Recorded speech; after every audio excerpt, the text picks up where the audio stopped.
Duolingo Music est enfin disponible. C'est tellement stylé de pouvoir jouer de la musique, putain j'adore. On peut dorénavant apprendre les langues, les maths et la musique dans une seule et même application Duolingo, c'est juste incroyable moi je trouve. Et c'est parti, nous allons pouvoir cliquer sur le menu, je vais découvrir en même temps que vous et je vais vous parler un peu de toutes les nouvelles fonctionnalités. Donc Duolingo Music va nous permettre de pouvoir apprendre et lire la musique et les bases de la musique sans instrument, donc ça c'est incroyable. On va pouvoir apprendre à jouer plus de 200 sons différents et tout ça à la Duolingo Way, donc c'est absolument incroyable. Et on commence du coup directement pour jouer avec l'application. Donc le téléphone du coup va se tenir comme ça. Putain la gueule que j'ai dans le reflet de mon téléphone, bref. Alors, jouer la note C. Donc là on se familiarise en gros avec le son. Donc Duolingo Music pour l'instant est dispo qu'en anglais, ça arrivera peut-être avec d'autres langues bientôt, je sais pas. Mais en même temps ça vous donne une bonne excuse pour apprendre l'anglais en même temps, sauf que c'est pas très compliqué. Là on voit, tu vois, play, drag, note, ça reste des mots assez simples on va dire. Donc là en gros on apprend à reconnaître les différents sons. Et il y a du coup énormément d'exercices. Là on peut voir du coup, il y a 69 unités avec plein d'exercices dedans à chaque fois. Donc vous avez de quoi faire je pense clairement. Donc comme c'est la même application Duolingo, bien évidemment nous avons les streaks qui marchent si on fait de la musique. Vous allez perdre des vies également si vous faites des erreurs. Et vous allez gagner de l'XP également. Genre là on va commencer une nouvelle session. On voit que je vais gagner 10 XP pour l'exercice que je vais faire. Donc comme si je faisais des langues et c'est exactement pareil pour les maths également. Et donc là du coup on se retrouve avec une petite truc de musique à faire une petite partition. Putain, c'est trop stylé en vrai. Tu repasses sur les erreurs que t'as faites et ça te permet de mieux comprendre les erreurs que t'as faites. C'est vachement stylé. Des aubergines qui voyagent. Pourquoi il y a Mister MV sur une pub de Duolingo? C'est quoi cette merde? Bref. Donc là du coup on a vu les notes C et D, Song Hot Cross Buns. Donc là on va sûrement jouer du coup une musique directement. Oh c'est gay, on peut jouer une musique bordel. J'espère que c'est pas copyright. Tam tam tam. C'est tellement bien de pouvoir faire ça gratuitement. Je trouve ça trop stylé d'avoir ça sur Duolingo et j'ai fait du coup ma première réelle petite musique. Et donc là on peut voir Song Complete et j'ai eu presque 3 étoiles. Donc ça se passe en gros de la façon suivante, tu apprends une note, ensuite tu apprends à jouer et reconnaître ces notes dans une partition, et ensuite tu apprends avec une musique à jouer ces notes. C'est incroyable. Donc là maintenant on va apprendre à jouer la lettre E. Et jusque là tout va bien. Donc maintenant on va mettre les lettres dans l'ordre, donc C, D, E. Après ils mettent C, D, E, est-ce que c'est du coup c'est Do, Ré, Mi? Après pourquoi il y a marqué C, D, E et pas Do, Ré, Mi?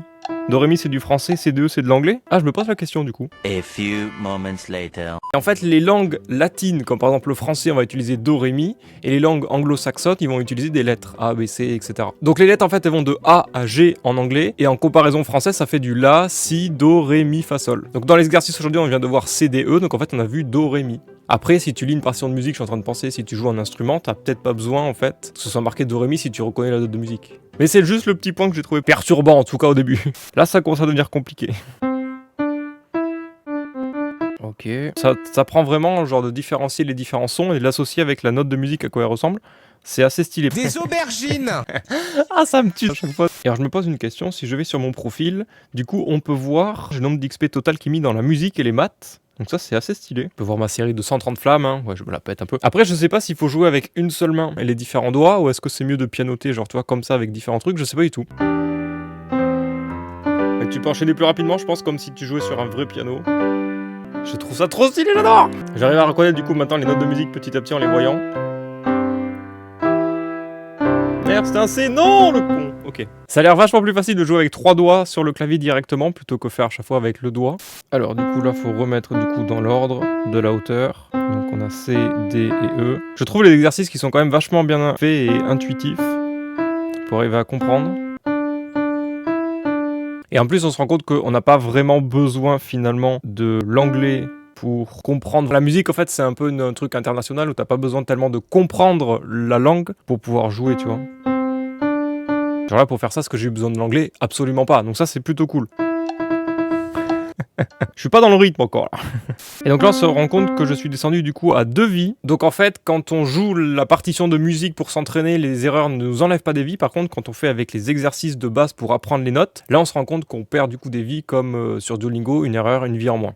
Donc là du coup c'est pour apprendre à jouer avec le rythme du métronome il me semble, que ça s'appelle comme ça. Là c'est intéressant du coup on voit en bas pendant combien de temps il faut rester appuyé jusqu'à que le carré se remplisse. Alors là, il faut faire quoi? Note with one beat. C'est bien qu'ils mettent plein d'exercices différents comme ça pour vraiment pouvoir nous entraîner à reconnaître les notes de musique, jouer dès le début des petites partitions pour nous mettre vraiment dedans, et ensuite nous améliorer avec les différents rythmes, les différentes hauteurs de notes, etc. Apprendre les repos, ou je sais pas comment ça s'appelle. Là, du coup, il faut qu'on crée notre propre partition avec ce qu'on entend.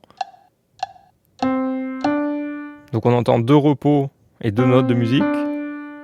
Nickel. Fill in de time signature. Alors là, tu vois, c'est un genre de truc, je sais absolument pas ce que c'est. Comme il y a 4 notes de musique, j'ai envie de dire c'est du 4-4. S'il y a 1, 2, 3 et 4, il n'y a pas de repos. Oh, j'ai l'air d'être bon. Hein. Ça a l'air d'être ça. Ça commence à être stylé quand il y en a plein, que ça accélère comme ça, que t'arrives à les faire. Ho, ho. Et on peut voir à chaque fois que je gagne de l'XP, que je monte du coup dans ma ligue. On peut voir Duolingo qui descend les notes du piano comme un escalier. Nous allons jouer un nouveau son, Swan Lake. Oh là, c'est tellement stylé, j'ai l'impression d'être un pianiste. Ho, ho. C'est rigolo si on arrive petit à petit à reconnaître les notes de musique. Oh, c'est tellement satisfaisant faire la musique. Oh.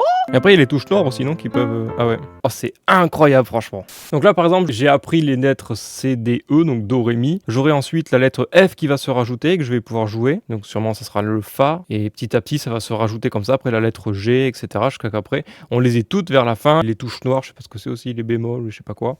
Donc du coup, il y aura tout vraiment qui sera mis dedans. Donc là, je vous ai montré à peu près la majorité des exercices, à quoi ils ressemblent, avec les différents rythmes, voir les notes de musique, tout à peu près, que vous allez pouvoir apprendre avec Duolingo Music. Je trouve ça tellement stylé de pouvoir faire ça au même endroit avec Duolingo et de pouvoir faire les maths également au même endroit, c'est trop cool. Si vous essayez l'application, dites-moi ce que vous en pensez. Si vous avez déjà un petit niveau en musique ou pas du tout, je pense que je vais m'y mettre à en faire presque tous les jours, comme les langues. Ça va être incroyable. On se retrouve au conservatoire dans 6 mois les gars.